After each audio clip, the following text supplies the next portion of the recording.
ৰুদ্ৰসাগৰৰ ঐতিহাসিক পুৰণি পুখুৰী পাৰত ঢোলৰ গুমগুমনি। শতাধিক নাচনীয়ে একেলগে নাচিলে বিহু কৰ্মশালাত। বহাগ বিহুৰ প্ৰাক্ষণত ঢোলৰ গুমগুমনিয়ে চুই গৈছে সমগ্ৰ ৰাজ্য।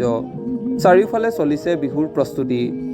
হেঁপাহৰ ৰঙালী বিহুটিক আদৰিবলৈ জ্যেষ্ঠৰ পৰা কনিষ্ঠলৈকে সকলোৱে ব্যস্ত হৈ পৰিছে। ৰঙালীৰ আনন্দত নিজকে বিলীন কৰাৰ লক্ষ্যৰে ঢুলীয়া নাচনী সকলো বিহুৰ আখৰাত ব্যস্ত।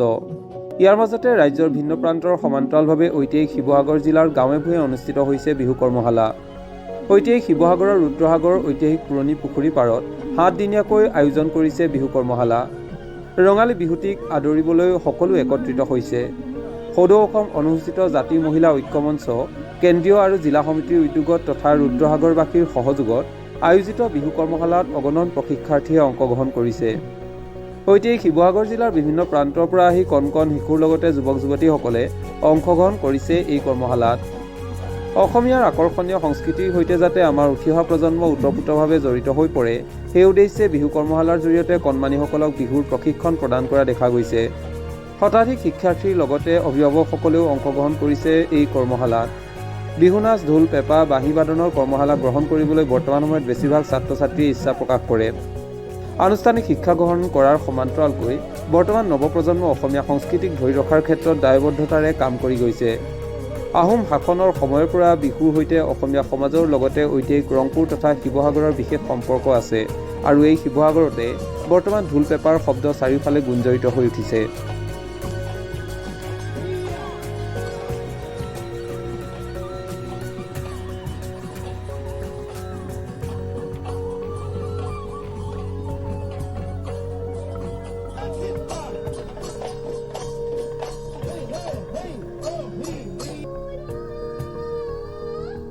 সদৌ অসম অনুসূচিত জাতি মহিলা ঐক্য মঞ্চ, শিৱসাগৰ জিলা অনুসূচিত জাতি মহিলা ঐক্য মঞ্চ আৰু বৃহত্তৰ ৰুদ্ৰসাগৰবাসী ৰাইজৰ সহযোগত দিন হৈছে 8 দিনত আজি আমি সমাপ্ত কৰিছোঁ বিহু কৰ্মশালা। 200ৰো অধিক ছাত্ৰ ছাত্ৰী ইয়াত উপস্থিত আছে। যিহেতু আমি কৰ্মশালাটো ছাত্ৰ ছাত্ৰীৰ বাবে বিনামূলীয়া কৰা হৈছে, সম্পূৰ্ণ বিনামূলীয়া কৰা হৈছে। তাতে আমাৰ কিছুমান গণ্যমান্য ব্যক্তিয়ে আমাৰ ইয়াত অৰিহণা আগবঢ়াইছে, সকলোৱে আগবঢ়াইছে। আৰু আমি এটাই কথা ক'ব বিচাৰিছোঁ অসমবাসী ৰাইজক, আমি ছাত্ৰ ছাত্ৰী বিহুনো কি বস্তু? বিহু বস্তুটো আমাৰ শিক্ষাটো লাগিব, সকলো ক্ষেত্ৰত সংস্কৃতি লাগিব, বিহু লাগিব। সেইকাৰণে আমি এইখিনি বস্তু আগবঢ়াই আনিছোঁ ছাত্ৰ ছাত্ৰীৰ বাবে। আৰু ছাত্ৰ ছাত্ৰীয়ে বুজি পাওক যে আমাৰ অসমীয়া জাতিৰ বিহু, বহাগ বিহুটো আমি কেনেকৈ পালন কৰিব পাৰোঁ। সেইকাৰণে সেই ল'ৰা ছোৱালীখিনি আমি সজাগ কৰিবৰ কাৰণে এই বিনামূলীয়া প্ৰশিক্ষণ দিয়া হৈছে। আৰু অনাগত দিনত আমি আৰু চেষ্টা কৰিম নেক্সট বছৰ যাতে আমি আৰু ইয়াতকৈ ভালকৈ কৰিব পাৰোঁ। আৰু ৰাইজৰো সহযোগিতা লাগিব। আমি ৰাইজৰ সেৱা কৰা মানুহ, ৰাইজক আমি কিছুমান কৰ্ম কৰি যাবলৈ আগবাঢ়ি আহিছোঁ, কিন্তু আমাৰ ৰাইজেও ছাপোৰ্ট কৰিব লাগে। সকলো ৰাইজক সহায় সহযোগিতা কৰিলে আমি নিশ্চয় আগবাঢ়ি যাম।